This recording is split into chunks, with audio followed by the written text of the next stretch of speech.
Welcome to Highline Excel 2016 class video number 6. Hey, if you want to download this Excel file, Business 218 Video 6 Start file, or the PDF files, click on the link below the video.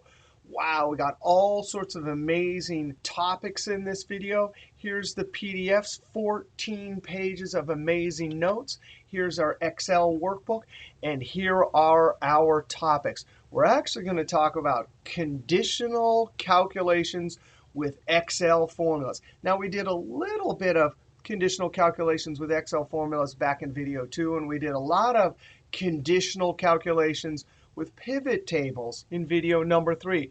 But here, we got to talk about formulas. We got to talk about an AND logical test using AND criteria, the OR logical test using OR criteria.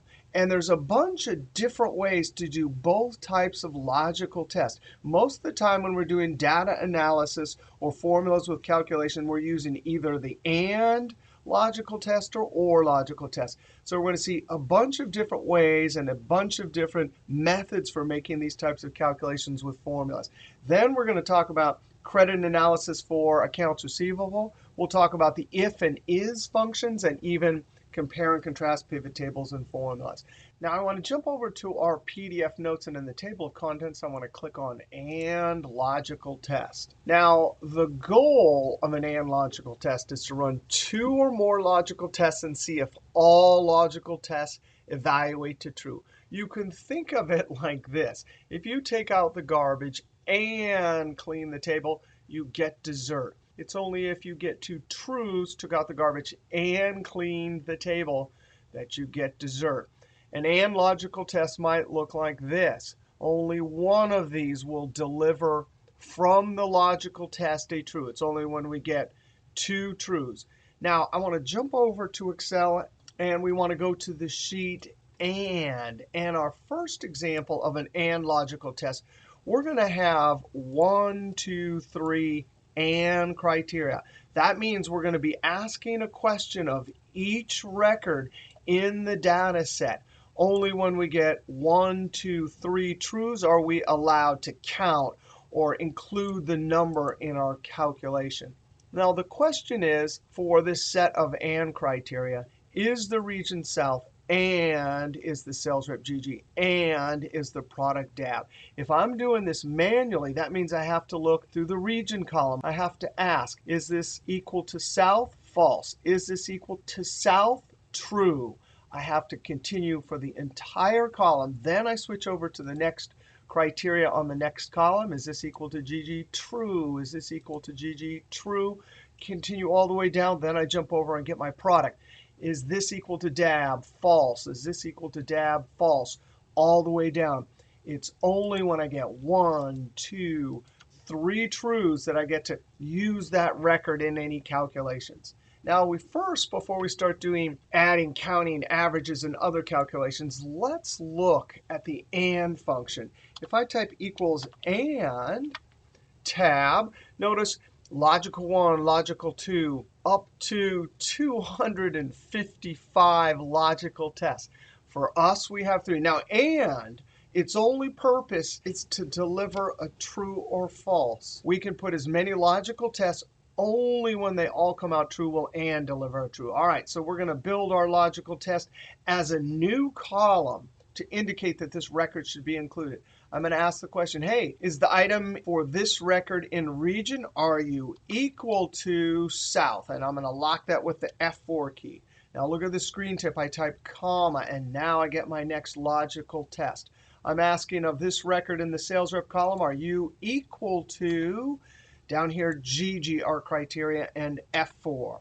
Now we have 2 logical tests, comma, and our third one is, hey, is the product for this record equal to DAB? And I'm going to hit the F4 key. Now we have our 3 logical tests, close parentheses, Control Enter. It better deliver false because I have false, true, false. When I double click and send it down, sure enough, I get trues only when 1, 2, 3 conditions have been met. Now, when would you want to use the AND function?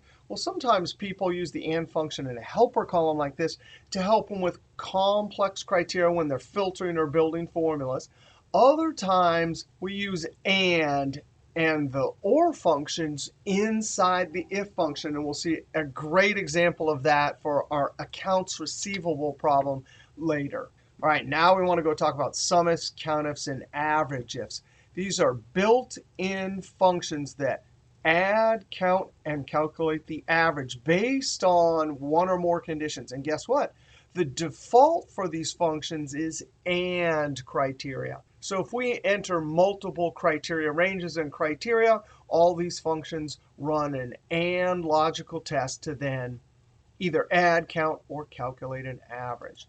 Now, before we make our calculations, I actually would like to use defined names in our formulas instead of always having to come over and highlight these columns. So we're going to use the create names from selection trick. I've highlighted the field names, Control-Shift down arrow to highlight all the way down to the bottom.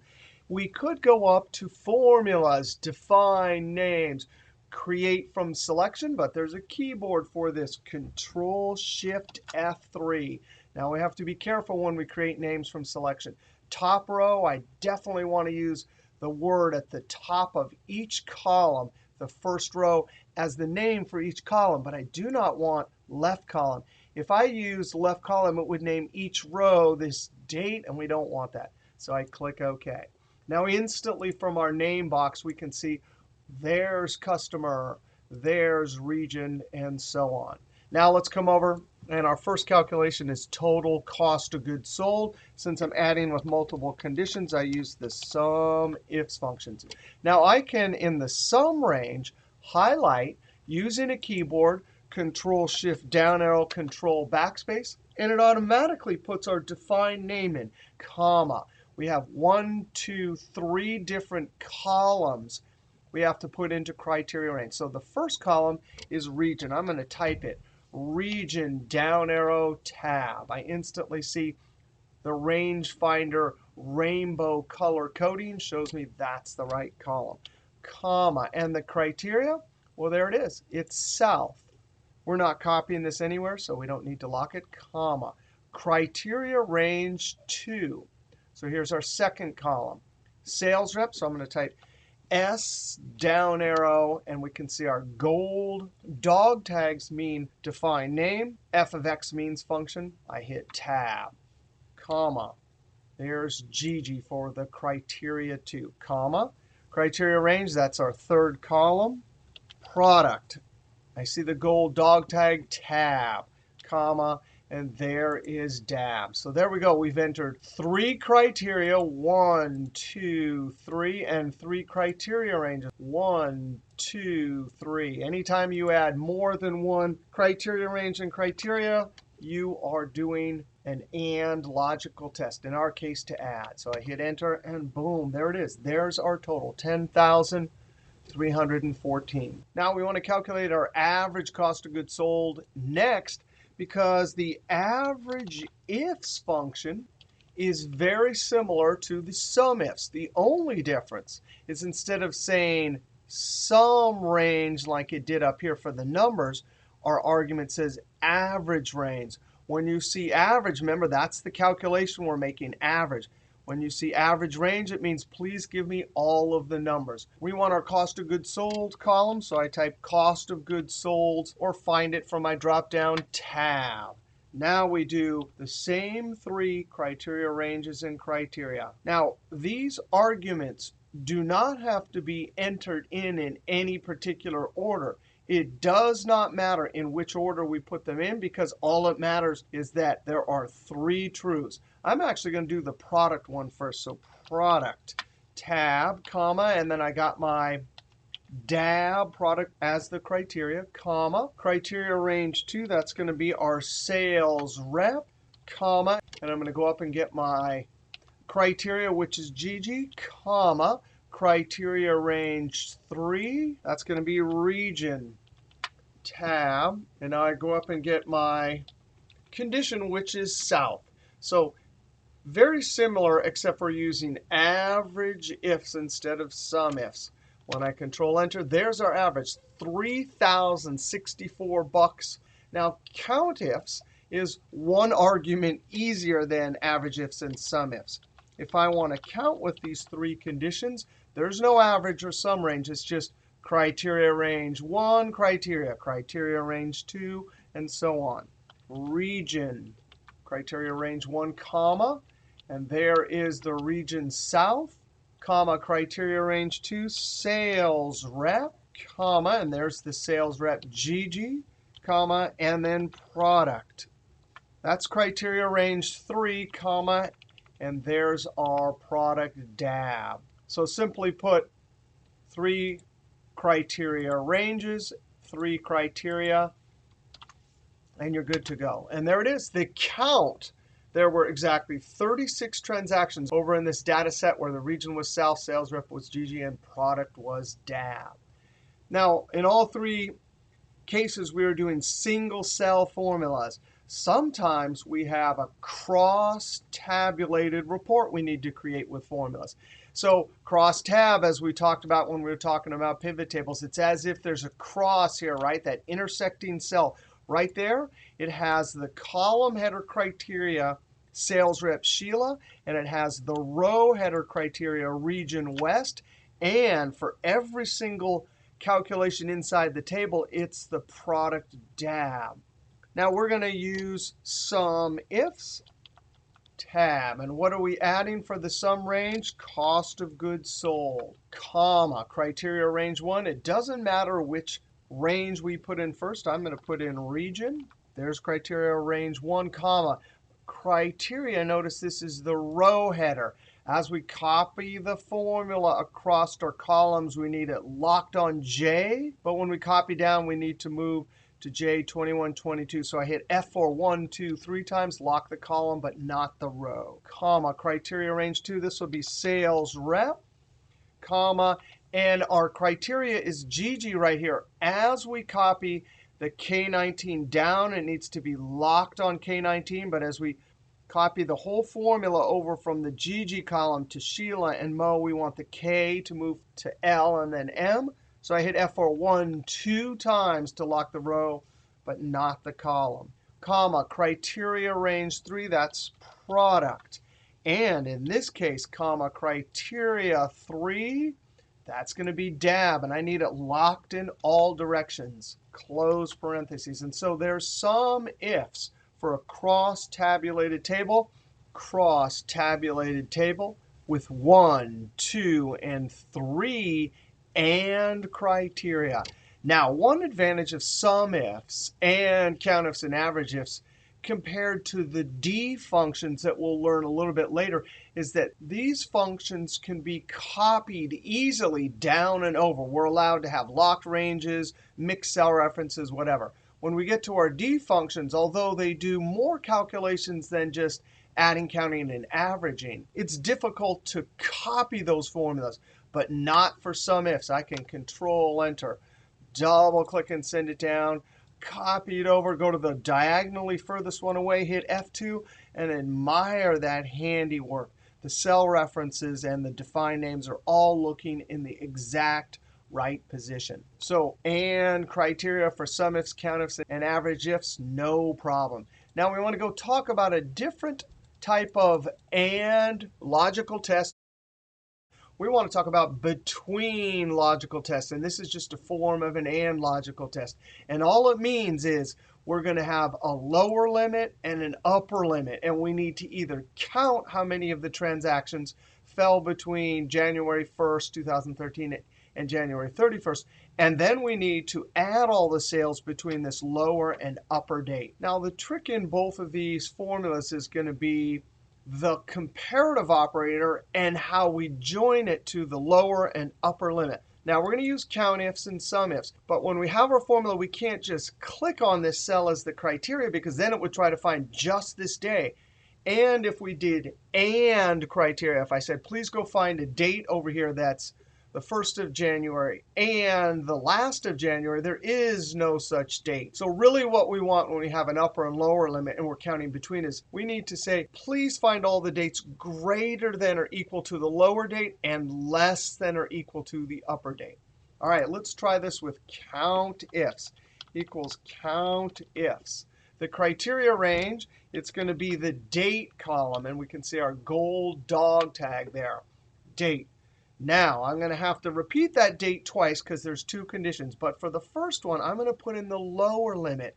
Now, we need the comparative operator greater than or equal to. In double quotes, you have to put your comparative operator.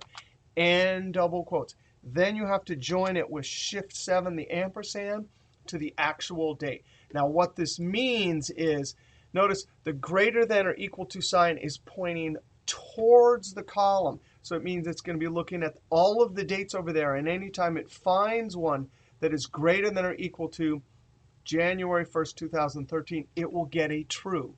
Now we have to do the upper limit, and we have to repeat for criteria range 2, date. Now we do comma. Comparative operators are in double quote. And this is the upper limit. So every date has to be less than or equal to in double quotes, and then join it to the upper limit. Now notice, this whole comparative operator and date says I'm going to look at that column over there, and anytime I find one less than or equal to the end of January, I will get a true. It's only when we get 1, 2 trues that the date will be counted. Now I'm going to close parentheses, Control Enter, double click and send it down. I'm going to go to the last cell and hit F2 to verify. Sure enough, I got the upper and lower dates correct. And over in our date column, I want to look at this 12/11/2013. Notice for this last count we're doing between the lower and upper limit, this is for December. So there's December 1st and December 31st. So if we look at this date right here, I have to get 2 trues. Is it true that 12/11/2013 is greater than or equal to 12/1/2013? The answer is true. Second, is this date less than or equal to December 31st, 2013? True. So because I got 2 trues, I'm allowed to count this transaction, and later we'll be able to use the numbers in our calculations. So in this situation, different than our first couple examples, our 2 questions are about the same column, and in particular, they're about the one date in this record. All right, so there we have counted between the lower and upper limit. Now let's do adding total sales. I'm adding with and criteria, so I'm going to do SUMIFS. The sum range, I'm doing sales, comma, criteria range 1 is date. And now I have to do the same thing. The lower date always gets, hey, greater than or equal to in double quotes. And I'm going to join it to the lower limit, comma. Then I'm going to do my date column for criteria range 2, comma. And for criteria 2, in double quotes, less than or equal to in double quotes. And I'm going to join it to the upper date. We have to find a date that's greater than or equal to the lower, and less than or equal to the upper. Now it'll look through those transactions, close parentheses, Control Enter, and there's the total for January 2013. Double click and send it down. Go to the last cell, F2. You can see how useful this type of formula is because it's often the case in business. We are adding sales or expenses or units for a month or a quarter or a year. Now, in this example here, we had our lower and upper limit. Sometimes we do not have that set up. So we want to look at a solution to this problem here. Please count all the transactions for the month, but we're only given the lower limit, and we're not allowed to add anything else to our spreadsheet. Well, we can do this. But first, let's consider a new function that can find the end of the month. And if you guess the name of this function, it's called EOMONTH for end of month. All it needs is a start date, comma, and then you have to tell it how many months in the past or in the future you want to go to calculate the end of the month. Now, I want the current month, so you put 0. That means from this January 2013 date, I do not want to move any dates backwards or forwards. If I gave it -1, it would give me the end of the month for last month. Now, that is a serial number. I'm going to right-click, point to my mini toolbar, click on Format Painter, and then click on this date, increase the column width. That is -1. It's looking at January, but it found the end of last month. If I give it a +1, it's going to find the end of next month. Notice it knows that there's only 28 days in February. F2, but what we want is 0. Control Enter, and that's the end of the month. We can actually use this formula element right inside our formula, and we'll join it to less than or equal to. Enter. Now, I'm going to pretend that this isn't here. I'll leave it here as evidence that we did that, but we're going to pretend we're not allowed to use that. So you ready? We're counting. So I'm counting with and conditions or criteria. COUNTIFS. Date is our range, comma. We have a lower limit. So we say greater than or equal to, in double quotes, and join it to our lower limit. Now we do comma date. That's our criteria range 2. And then we need in double quotes less than or equal to, in double quotes. And we have to join it to. And now we do end of month. Notice the end of the month has no problem looking at the beginning of the month, comma 0 for the current end of the month, close parentheses. Now notice in criteria range 2, there it is, less than or equal to, and then some function determining automatically as we copy down the end of the month. Now I can close parentheses, Control Enter, double click and send it down. Go to the last cell, F2. That is a useful construction because, again, oftentimes in many situations, not just business, you're counting or adding or averaging for a certain time period. Notice if we were doing quarters and I wanted to jump 2 months ahead to get the end of the month, I could put a 2 there. All right, let's escape. We want to talk about one other situation where we have between criteria. Here's our question. Our question is count the sales amounts that were between the upper and lower limit. So we want to count how many transactions from our data set were between 0 and $1,000, between 1,000 and 2,000, all the way to 10,000. Now, I already looked through the data set, figured out what the minimum and maximum were, and then created my upper and lower limits so that when I count, I'm counting every single sales from that sales column. So you ready? But before we do this, we want to notice something here that's going to cause us to be careful when we create our comparative operators. If you have 0 and 1,000 for the first category, and you choose to have 1,000 and 2,000 for the second category, the fact that we have 1,000 in both places means we have to choose either the lower limit or the upper limit is going to get the equal sign. If we had greater than or equal to the lower limit and less than or equal to the upper and copied it down, we might double count because there would be an equal sign for both this 1,000 and this one. All right, so you ready? Equals COUNTIFS. Criteria range, I'm doing sales because I want to look through the sales column and count between a lower and upper limit, comma. Criteria 1, in double quotes, greater than or equal to the lower limit. Now, I chose to put the equal sign on the lower side. In other situations, you might have the equal sign on the upper side. All right, so we've joined the lower limit to our comparative operator. Now I type a comma and then sales tab, criteria range 2, there we go, comma, and then for criteria 2, in double quotes, less than, I am not putting an equal sign, in double quote, and I'm joining it to the upper limit. Now I can close parentheses, Control Enter, double click and send it down. Go to the last cell in F2. Sure enough, it looks like it's calculating correctly. Now let's look at this formula right here. Notice the lower and upper limit, 8,000 to 9,000, but 9,000 not included. If I go over to our data set, here is a single cell in this sales column, and we're asking 2 questions. Is this number greater than or equal to 8,000? The answer is true. Is it less than 9,000? The answer is true. This is an AND logical test.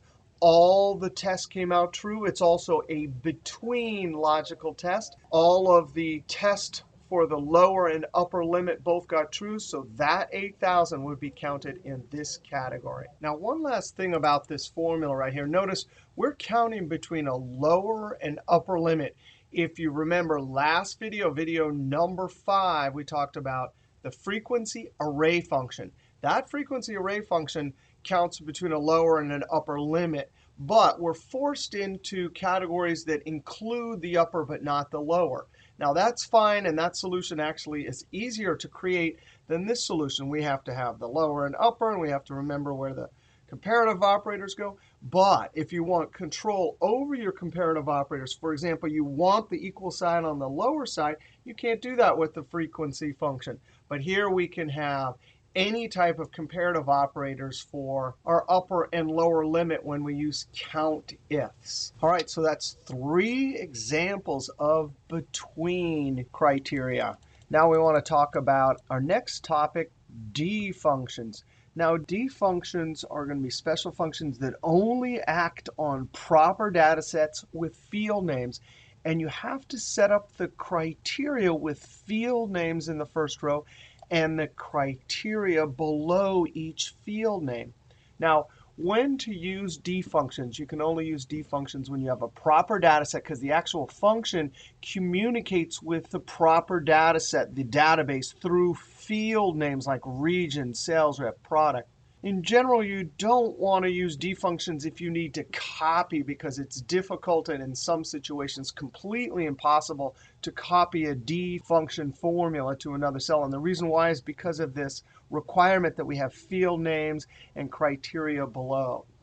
Another situation you might want to use D functions is when you have complex criteria, like lots of conditions. You can imagine using SUMIFS and COUNTIFs when you had to enter all these different ranges.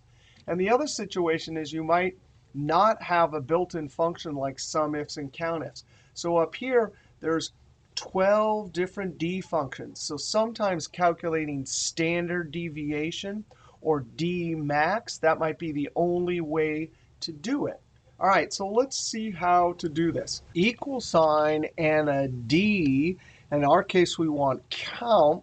And there's 2 database functions, count counts number, count counts not empty cell. So I'm going to select count. Now notice the screen tip's pretty polite. It says, hey, give me the database, which is our proper data set. I'm going to use Control Home to jump up to cell A1. I'm going to highlight just the field names to sales, Control Shift down arrow to highlight all the way down to the bottom, and Control Backspace to jump back to the active cell. So that's our database, comma. Now the field, we have to tell D count or whichever D function we use, which field we want to make a calculation upon. Now I'm going to count, and I chose count, so I have to choose one of the number columns. I'm going to choose sales. Now there's a couple ways we could communicate to the D function which field it is. I can put in double quotes sales because that's the name of the field. I could have a cell reference, which I do right here, with the name of the field, or if you know the relative position, that means I went over and counted 1, 2, 3, 4, 5, 6, 7. Sales is the 7th field in that database. Any one of those 3 methods will work. I'm going to click on sales here. Now, comma, criteria. This is where we have to list our field names and our criteria below. Now, we have the choice between and or criteria. And criteria has to be on the same row. So notice the way we would read this is that the date has to be greater than or equal to 10/1/2013, and it has to be less than or equal to 12/31/2013, and the region has to be West, and sales rep GG and product AIM. Not only that, but you have to put the comparative operators right in the cell. All right, so here we go. Field names with and criteria all on the same row. Close parentheses and enter. So there are 7 transactions. Now I want to delete two of these conditions here, delete, and show you how we put that in. Now, normally we put a date like 12/31/2013 and hit enter. Well, that's a number, right? But we're required to put the comparative operator in. So I'm going to type it right before the 12, less than or equal to, and enter. So that's how you can enter date criteria. Now, watch what happens if I type equals West. Well, we already know what's going to happen. We've run into that problem multiple times in this class. That word is in a formula because equal sign is the first character in the cell. It's not in double quotes. It's not the name of a function, and it's not a defined name. So it will give us a name error if I hit enter. Here's the trick. When you're entering criteria for D functions or later, advanced filter uses the same criteria setup here. You put a lead apostrophe. Anytime you put a lead apostrophe in a cell, it says whatever comes after is considered text. And so when I hit enter, that's how we can put the criteria for find exactly West. Now I want to do total and average here. I'm going to cheat. Watch this. The actual arguments, database, name of the field we're calculating upon, and the criteria range is going to be exactly the same. So you ready? Control C and enter. Now we want a total, so we type DS. And notice there's standard deviation of the population, and sum. I want sum. And since all of these arguments are the same, I Control V and enter. And there is the total given our 5 conditions. Equals D average, tab, Control V. There's the database. There's the field we're going to try and calculate an average from. And there is our criteria, and enter. Now, all 3 of these calculations could be done with COUNTIFs, SUMIFS, and AVERAGEIFS. But here's one you cannot do. If you needed to calculate standard deviation, there's not a equals STDEV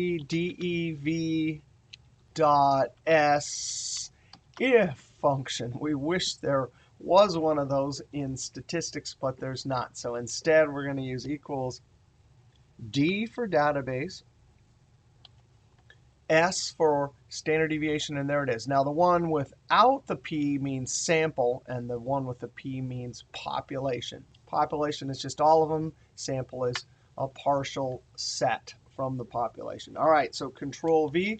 This isn't a statistics class, so we're not studying what standard deviation means, but there you go. That's how we can calculate it using our database functions. Now, notice this is pretty complex criteria. This is, hey, find any date that's in the first quarter, right? Greater than or equal to the lower, less than or equal to the upper, and then West, GG, and IAM product. Now, there is one last topic we need to consider for AND criteria, and it has to do with standard deviation. If we scroll down here, what if we needed to do a cross tabulated table calculating standard deviation with 2 conditions? Well, D functions you just cannot copy through a range like this given the criteria setup.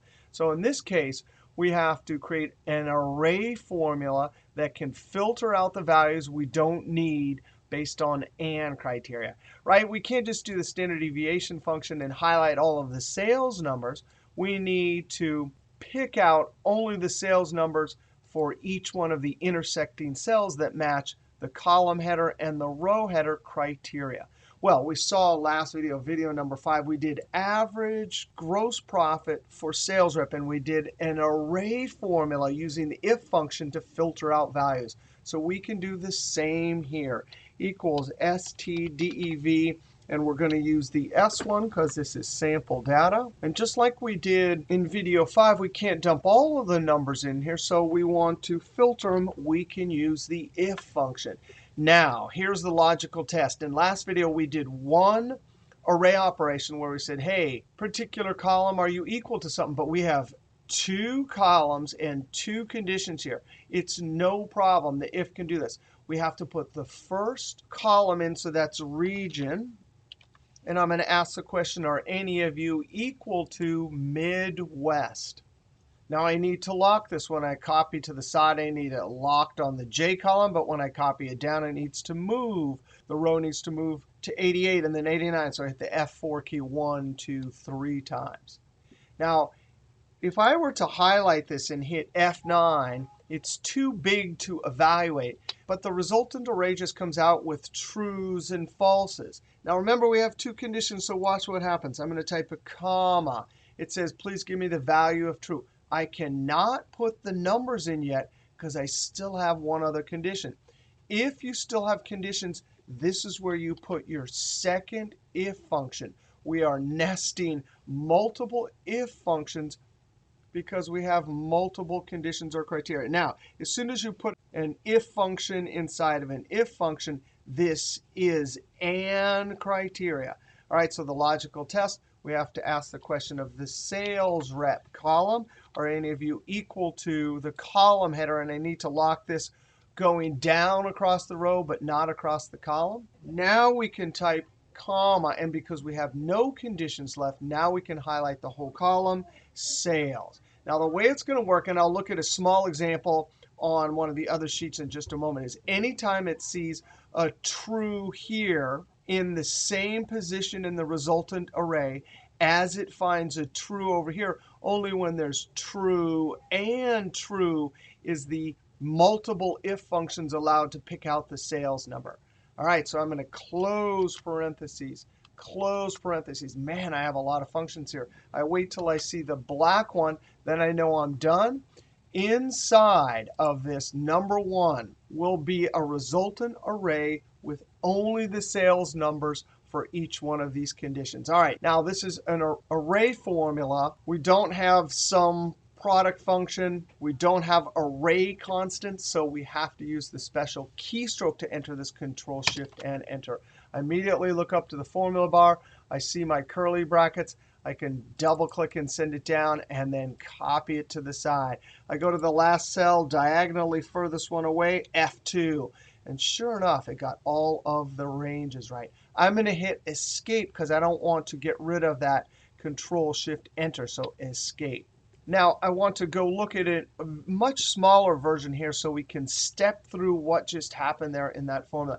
And I'm going to click on the sheet Boolean.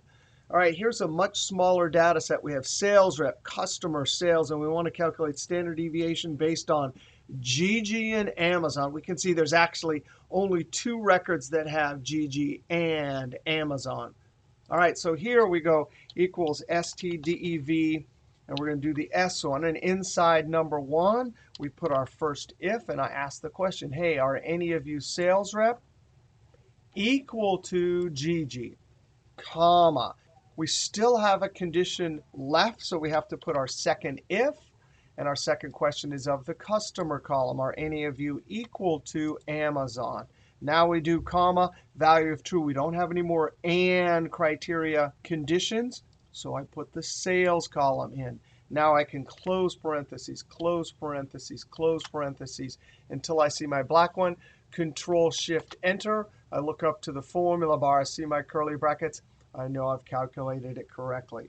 Now F2, and I want to do a little trick here to step through and look at this. I'm going to copy this formula in Edit Mode, Control C, and I'm going to come down below F2 and Control V. Now I want to evaluate certain parts of this, and I did it in the cell below because I'm going to leave the evaluations hard-coded in here so we can see how this is working. Logical test 1, I'm going to hit F9. Notice it gives me a resultant array of trues and falses. Now I'm going to go to the second logical test and the second if, F9 to evaluate it. And I'm going to go to value of true and evaluate the numbers too, so F9. Now I want to come to the beginning of the formula and type a space. Now I have this here as text, and I want to look at each one of these resultant arrays. So there's 1 and 2. It's only when it finds a true in the first one, and I'm going to Control B, and in the exact same position in the second one. When it finds a true in the second one, that means true, true. Then it's allowed to pick out in the values if true. So I'm going to bold that. Notice when it gets a true, that's the second one, and a false, it is not allowed to pick out that number. False, false, not allowed to pick out that number. It's not until the fifth true, and I'm going to Control B. And if you look in the fifth position here, there's the fifth true. So the way AND criteria works when you have multiple ifs is it's only when it sees in the exact same position in the resultant arrays, true and true, is it allowed to pick out, in this case, the fifth number, Control B. So when you have some aggregate calculation that doesn't have a built-in if function, you're totally allowed to string if functions together to do AND criteria. And it's only when it finds a true in the first resultant array and a true in the second resultant array in the same position is it allowed to pick out the number. So those are the only two numbers that then get dumped into standard deviation .s function. Now you could test this if we just use the standard deviation s and manually did this using a comma and getting that number 2, we can verify. Of course, for large data sets, you would never want to do it this way. But there we go. We get the same exact thing. There's some number formatting, making it look different. Whoop. All right, so for AND criteria, for an AND logical test, sometimes we have to string together ifs. But of course, other times we can use built-in def functions. We might be doing between logical tests, which is a certain type of AND logical test. But most of the time, we're going to be using SUMIFS, COUNTIFS, or AVERAGEIFS. All right, AND criteria. Now we want to go over to the sheet OR to talk about OR criteria.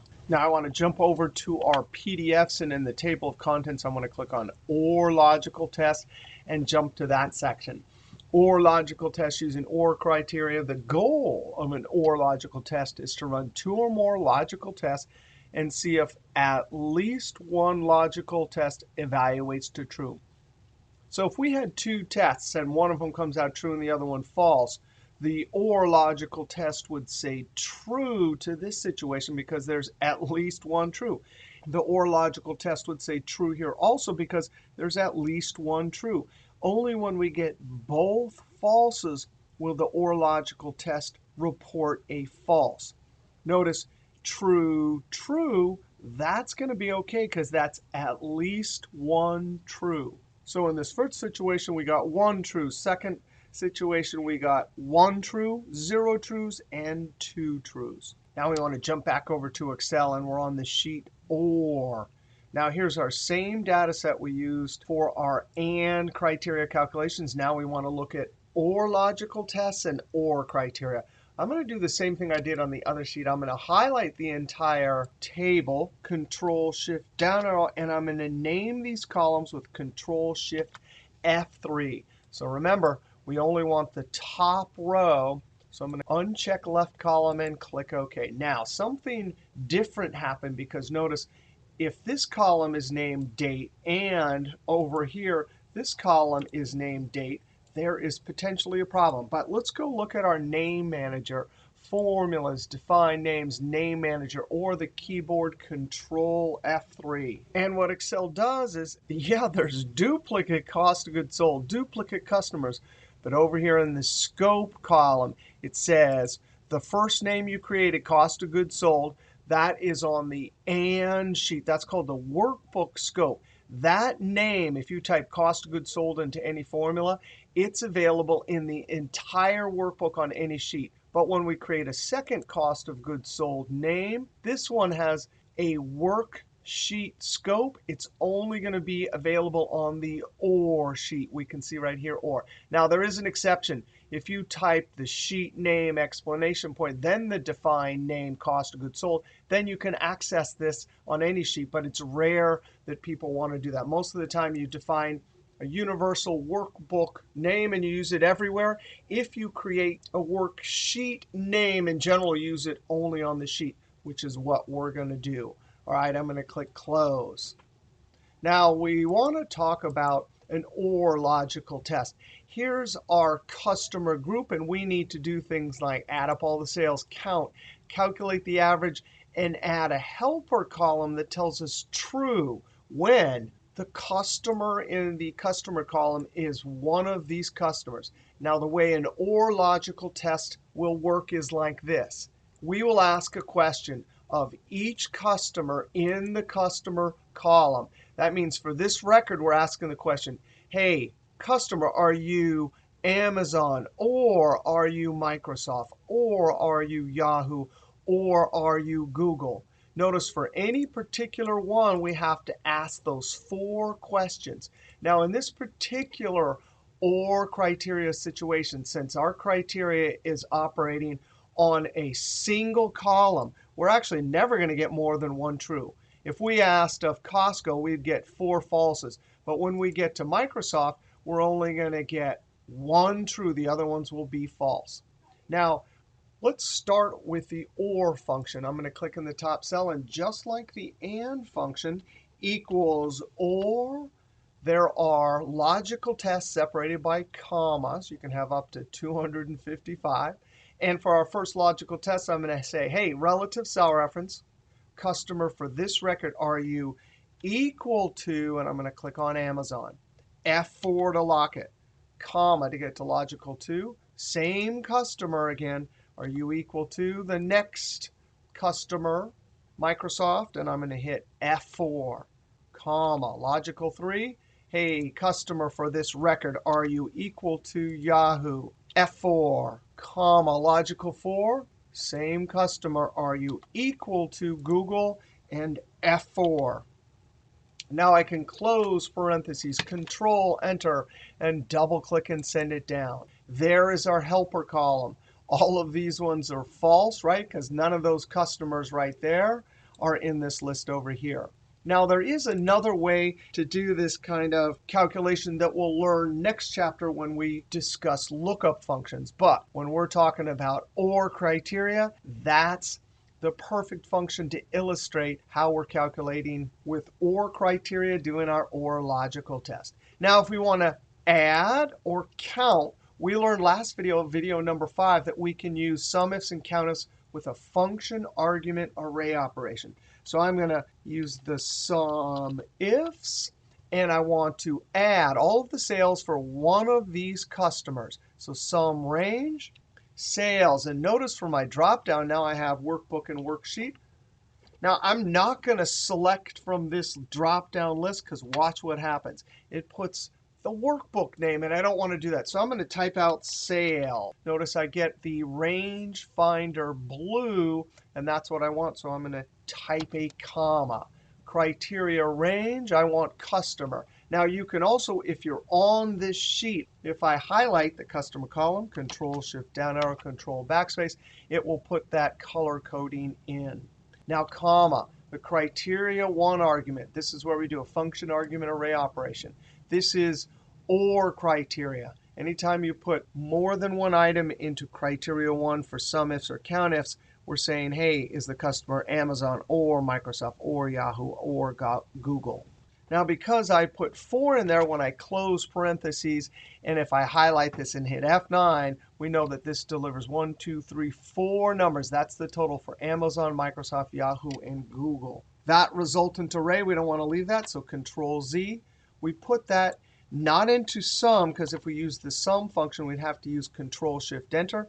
I want to put it into SUMPRODUCT. That array 1 argument there is what we use when we need to add from an array calculation. So close parentheses, and I simply hit Enter, and there is our total. If we want to count, we can use COUNTIFs. Criteria range is simply customer, comma, and I'm going to put a function argument array operation with my OR criteria, close parentheses. If I highlight this and hit F9, gave it 4 conditions, so it spits out 4 counts. That's the count of transactions for Amazon, the count of transactions for Microsoft. Control Z, I need to add those counts to get the total count, so I put it in SUMPRODUCT, close parentheses, and Enter. So there are the total sales and count using OR criteria on a single column.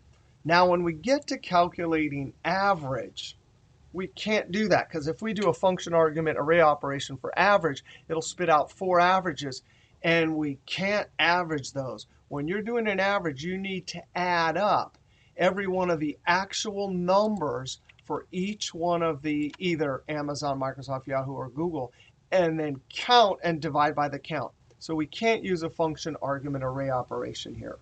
Not only that, but when we come down here and we're going to see how to do an OR logical test and ask a question of the sales rep column and the customer column, notice that means we'd be asking a question 2 separate columns. You cannot do a function argument array operation here either. So for both of these situations, we're just going to use the regular old average function and put the if inside of it and make an array operation. Now, I want to go over to the sheet Boolean, so I'm going to click on that sheet.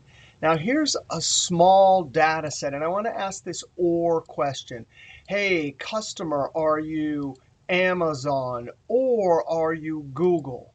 Now, what I need to do is get 1, 2, 3 items, and from the sales column, only get these 3 values and put them into the average function. Now, earlier in this video, we saw standard deviation with 2 if functions. In last video, we did aggregate calculations with the if function. But here, we want to use the average.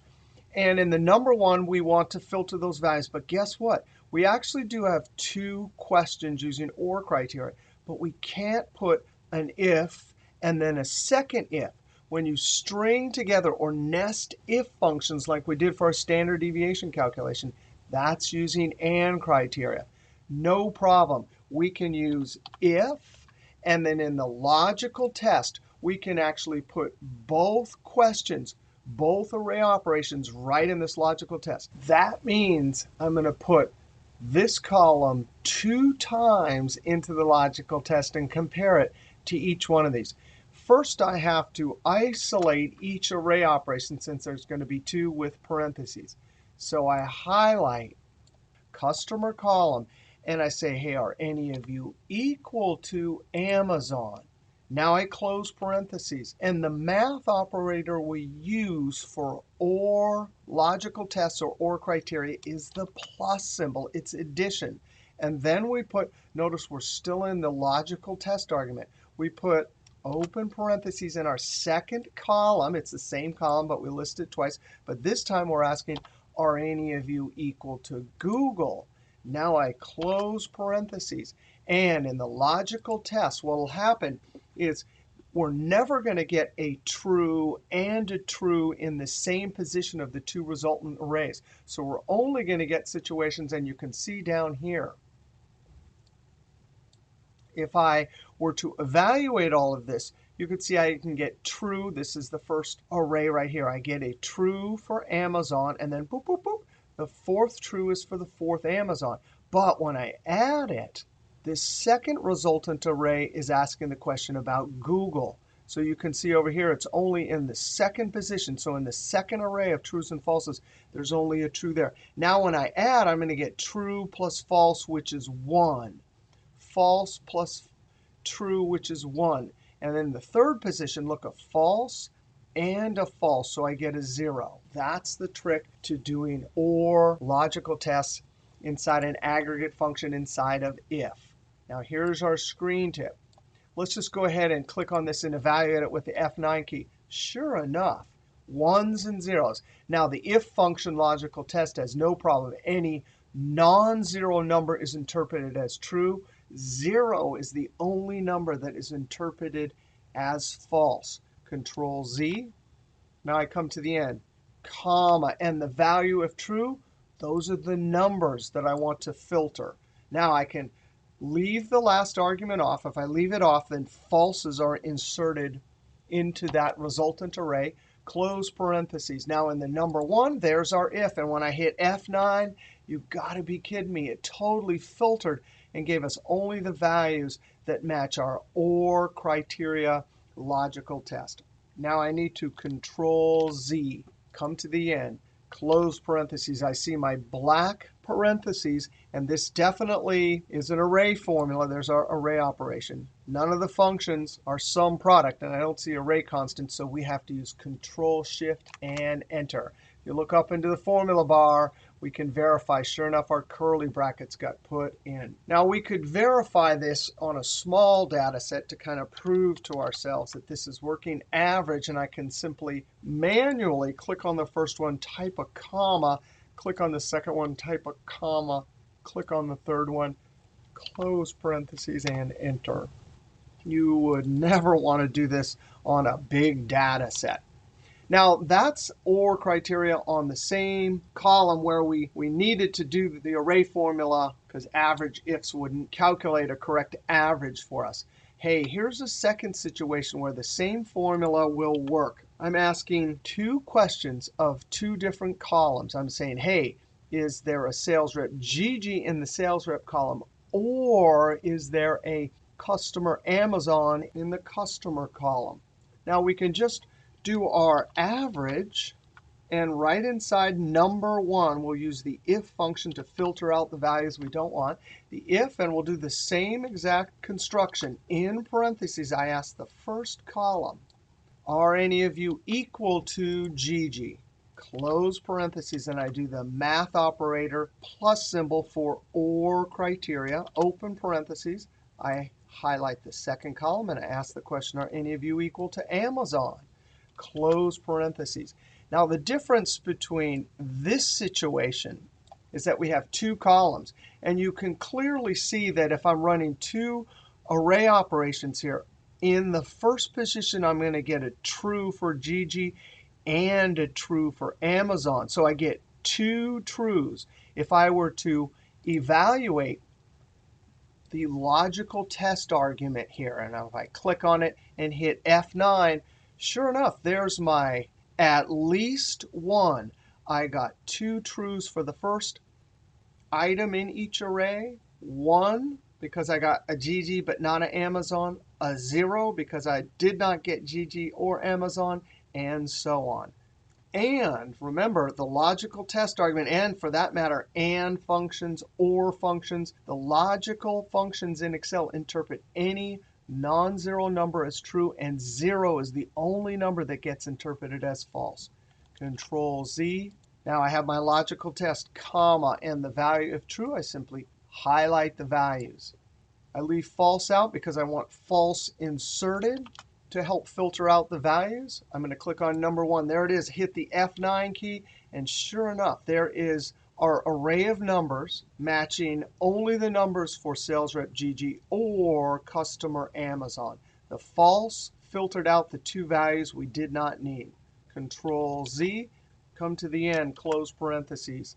There's no sum product. There's no array constant, so we hold Control Shift and Enter. I look up to the formula bar. I see my curly brackets. I'm good to go. Now let's go back over to the sheet OR. So when we're calculating average sales for the customer group here, 4 different customers, I'm just going to use the average function. And then the if. Now this is going to be wild because in this logical test, I have to put 4 array calculations separated by a plus symbol. Each time I'm asking, is anyone in the customers column, are you equal to? And in this case, it is Amazon. Now I'm going to do a little trick here. I'm going to close parentheses and plus. I do not want to type this out. So I'm going to click on logical test, Control C, and then very carefully click right after the plus and Control V, V, V. I have 4 of them now. I double click the K and say, hey, that one's got to be Microsoft. Double click the K9, that one's got to be Yahoo. Double click the K9, that's got to be Google. I'm going to get rid of that plus at the end. Wow, that is wild. I can't evaluate this because it's too big for a cell with a formula, but there it is. Comma, value if true. Now I need sales. And I want to leave that value if false, so I close parentheses. That whole number 1 right there will give me a filtered column with sales numbers that match our OR conditions or criteria. Close parentheses and Control Shift and Enter. We immediately look up the formula bar, and there are our curly brackets verifying that we entered it as an array formula. So there it is. 5,109. That's the average sales for this customer group. Now, whereas this array formula doing an OR logical test only looked at a single column, the customer column, we are allowed to ask an OR logical test question of two different columns. We're going to ask the question, hey, how many transactions had a sales rep Gigi and a customer Amazon? Now we use a very similar construction, equals average. We don't want the whole sales column. We want to filter it, so we put the if function. In the logical test, we need to use that plus symbol for our OR logical test. Open parentheses, and the first column is going to be sales rep. And I'm going to ask the question, hey, are any of you equal to Gigi? Close parentheses. There's our plus. Open parentheses. And now I need customer. Are any of you equal to Amazon? Close parentheses. We have our two questions which will evaluate to true and false. The plus will add them, and the resultant array will be 0 for false. 1 because we found only one of them, or 2 because we found both of them. Logical test argument will interpret 1 and 2 as true and 0 as false. Come to the end, close parentheses. And value of true, that's the entire sales column. Now, value of false, we leave that out when we do in close parentheses. A false will be put in when the conditions are not met. And now, average number one argument has its filtered list of values to match the criteria. Close parentheses. This is an array formula. We have to use Control, Shift, and Enter. We immediately look up to the formula bar. We see our curly brackets. We're good to go. And there it is. The average sales for sales rep Gigi or customer Amazon was $4,958 and 90 some odd pennies. All right, now let's go look at our last example for OR condition or criteria. D functions. We saw D functions for AND logical test and criteria, but here we want to see OR criteria. Now, actually, if we have the field name and the same customer group here, our formula is going to be a lot easier. If we go back and look up here, these formulas are going to be a lot harder than the D functions. Now, if it's true that you have a report that says customer group 1 and you need that there, not the field name, then you're going to have to do these formulas. And if you're taking these formulas and copying them, then you're probably going to be stuck with these formulas. But if you have a single cell calculation you want to make for total sales, average sales, counting, standard deviation, or whatever, D functions are the ticket when it comes to OR criteria. Now here we want total sales, so I'm going to say equals D sum. Now we need our database. Control Home, and I'm going to highlight the proper data set with the field names, Control Shift down arrow, Control backspace. There's our database, comma. The field, I need to tell the dsum function which of those columns I'm going to make a calculation upon. I'm going to put the name of the field in double quote sales. You could also put the relative position 7, comma. And here's where OR criteria is great. That criteria needs the field name, and you simply put OR criteria on different rows. And boom, when I close parentheses and enter, that is a lot easier than that SUMIFS SUMPRODUCT formula.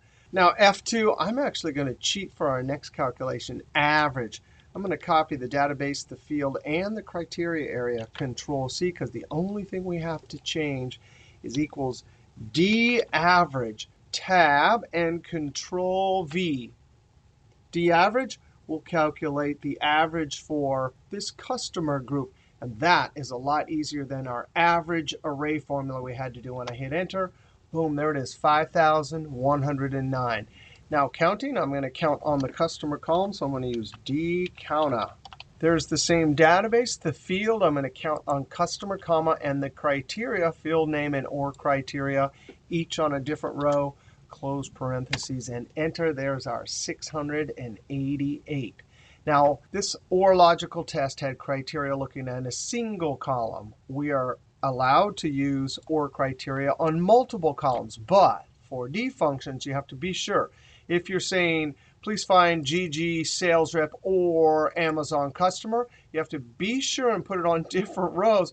But you have to have an empty cell that says, yes, you're looking for GG sales rep, but anything else is OK. Or you're looking for Amazon, and the empty cell here means anything in the sales rep column is OK as long as it's a customer Amazon.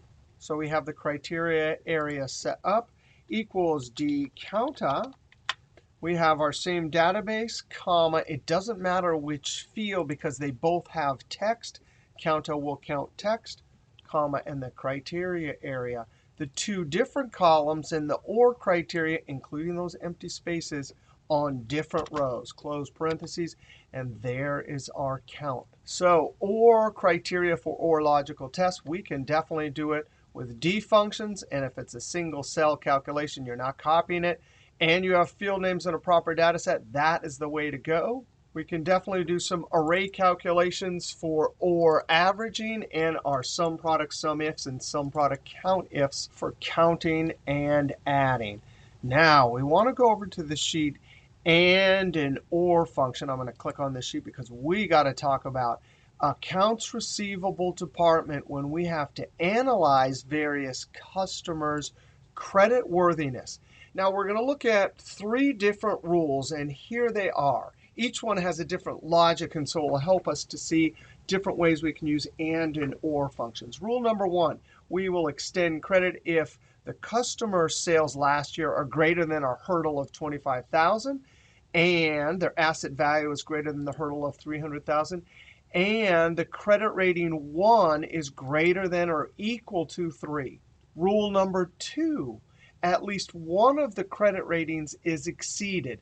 So we look at each credit rating, and if one of them exceeds our limits, exceed means bigger than 3, bigger than 7, then we extend credit. And finally, rule 3 is the most complex. We have to check for sales greater than $25,000 and asset value greater than $300,000 and late payments less than 2, and at least one of the credit hurdles is exceeded. All right, let's start with number 1. We're going to start right here. Well, 3 conditions all have to be met. Perfect use for the AND function. And logical test, I'm asking the question for this customer, relative cell reference, are the sales last year greater than $250,000? And I'm going to lock that with the F4 key. That's logical 1. Comma, logical 2, hey, relative cell reference for the customer's asset value, is that greater than our hurdle of $300,000? Now we have to lock that with the F4 key. Finally, we have to look at credit rating 1, greater than or equal to our hurdle of 3. F4 on that. Now we have our 3 logical tests. Close parentheses. Control Enter. Double click and send it down.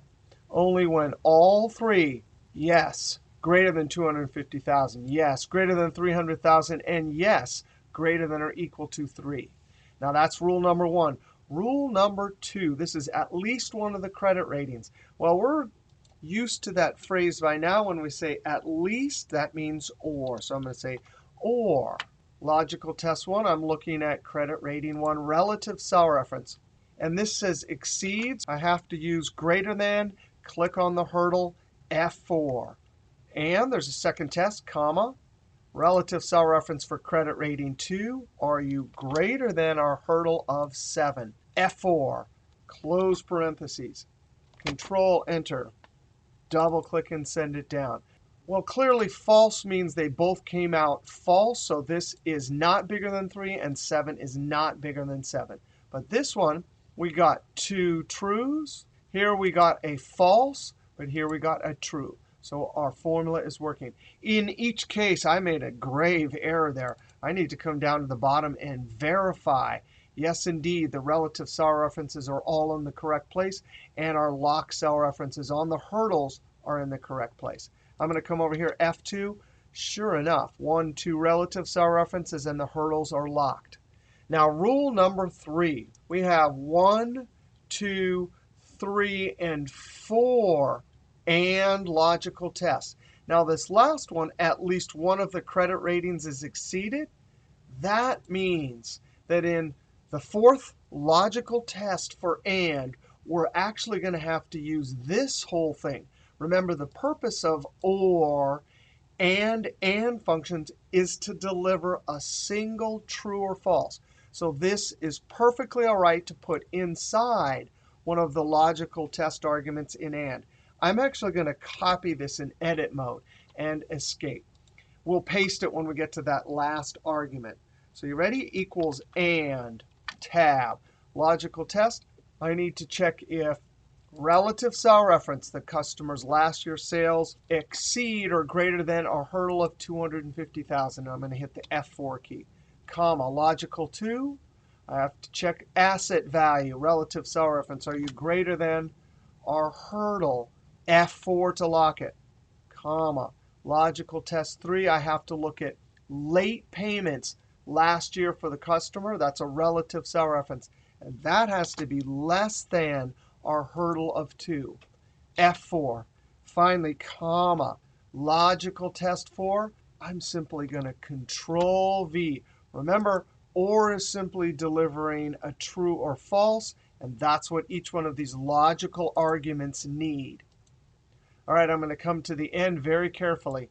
Close parentheses. There are 4 logical tests inside that and. Control-Enter. Double-click and send it down. Now we come down to the last cell and hit F2, and look at that. That is amazing. And we could verify, right? So here's a true. That one exceeds. That one exceeds. This one is less than the 2, and at least one of these credit ratings has been passed. So that AND function got 4 trues, and then AND deliver a true to the cell. Now here's rule 3. And that's the rule we're going to use. And we would actually like, instead of true and false, we don't want to see Boolean values. We want to see credit or no credit. Anytime we have a column with a bunch of cells, and in each cell I want to put one of 2 things, that's the perfect job for the if function. Now the logical test, guess what? I already have the rule right here. Comma, the value if true, in double quotes, I'm going to type credit, in double quotes. Comma, and the value if false, in double quotes, no credit, in double quotes, close parentheses. Control-Enter, double-click and send it down. Go to the last cell, hit F2, and sure enough, that is working. Now, if this was our goal here and we didn't need any of this, we can simply notice that that cell is looking in I11. So if we go look at what's in I11, it's perfectly all right for us to now copy this. And this is a big little and or construction. Copy it, Control-C, escape. Come over here, F2, double-click that cell reference, and Control-V. Notice I didn't get the equal sign. That whole and or logical construction that defines our rule number 3 for extending credit is now sitting in the logical test. Control-Enter, double-click and send it down. Now I can highlight all of this, and if I remove it, this is working fine. Now I'm going to click Escape, Control-Z. In fact, if you ever have to build a formula like this, you do want to build it in little pieces and then mash it all together, and then finally mash it all together here so we have one big formula. Enter. So and or conditional calculations are great for this type of accounts receivable credit analysis. Now we want to go look at our next topic on the if-is sheet. I'm going to click on this, and we want to talk about is functions. Now, is functions deliver a true or false depending on what is actually in the cell. The is text, as you can imagine, delivers a true when it sees text.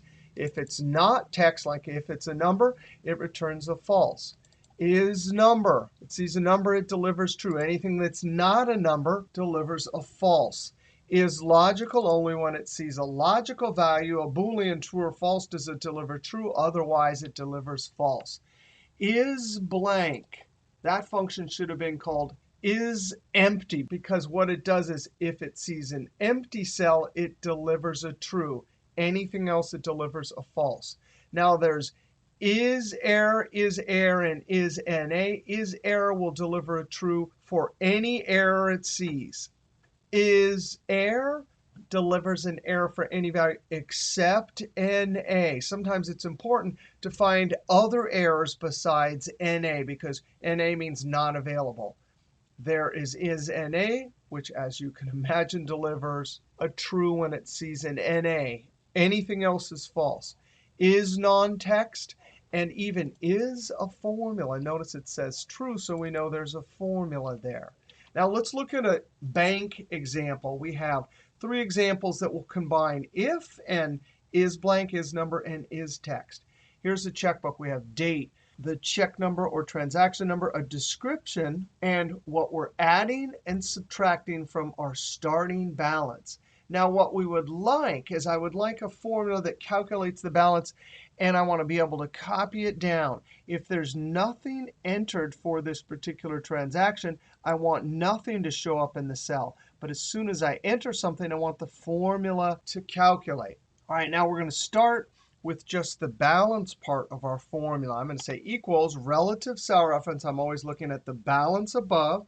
And I'm going to add from the addition column and subtract from the subtraction column. Those are relative cell references that will work all the way down. And notice, normally we're having either a subtraction or an addition. But this balance formula will work even if we had numbers in both. Control-Enter. And I'm going to copy it down. Now we can see it works for the transactions where we've already entered data. But down here, I don't want these to show up unless we enter data. So that's where the if and is will come in handy. I'm going to hit F2. We're going to use the if function because I'm either going to have the if put the formula in, or it's going to put the syntax for show nothing, which is double quote, double quote. So we have one of 2 things, and that's a perfect job for the if function. But in order to determine which of the 2 things to put in the cell, we need a logical test.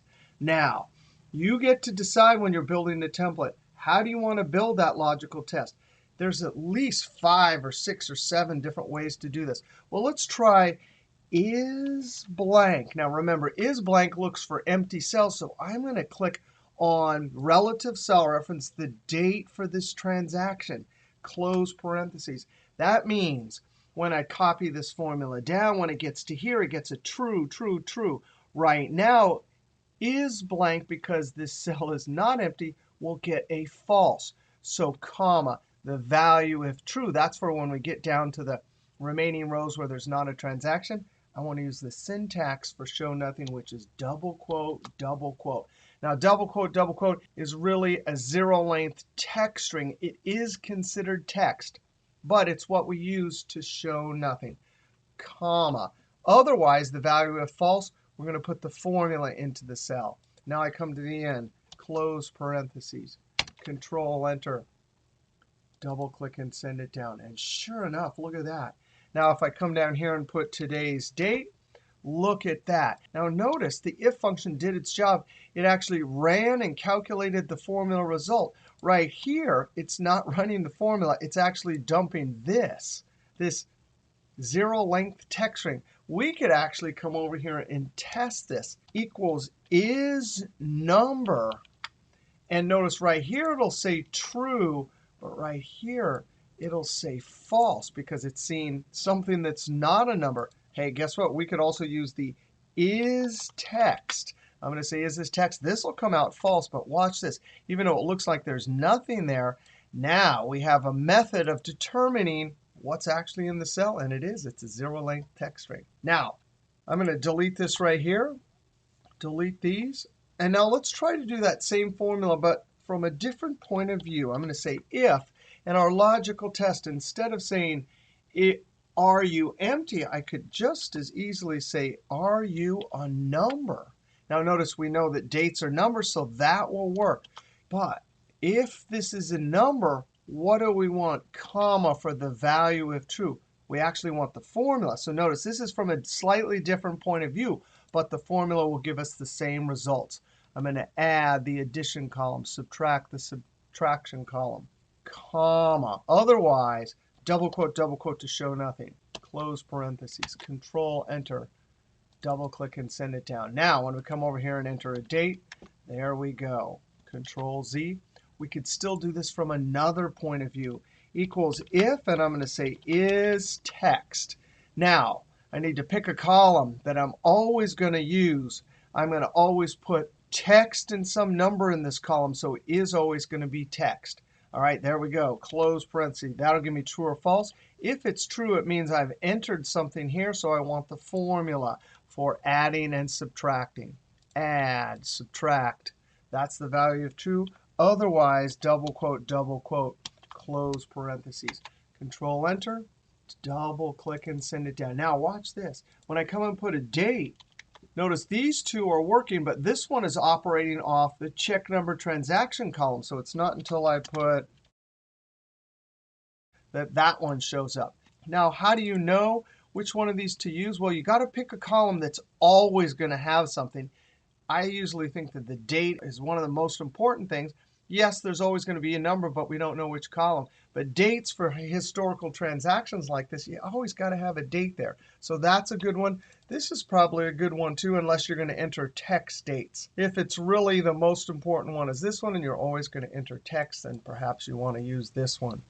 So that's a little fun with if and is functions for conditional calculations. Our calculation here was putting either text to show nothing or running a formula.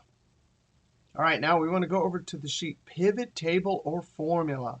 Hey, our last topic, since we've been doing a lot of formulas with conditional calculations in this video. When do you use formulas? When do you use pivot tables? Now, back in video 3, we did a bunch of pivot tables with lots of conditions and criteria. Here's some general guidelines. Really, for formulas, if the solution needs to instantly update when formula inputs or source data changes, then formulas are usually preferable. So for example, this is a pretty complicated formula. This pivot table is easy to create. But if the data changes to 5, enter, that instantly updates.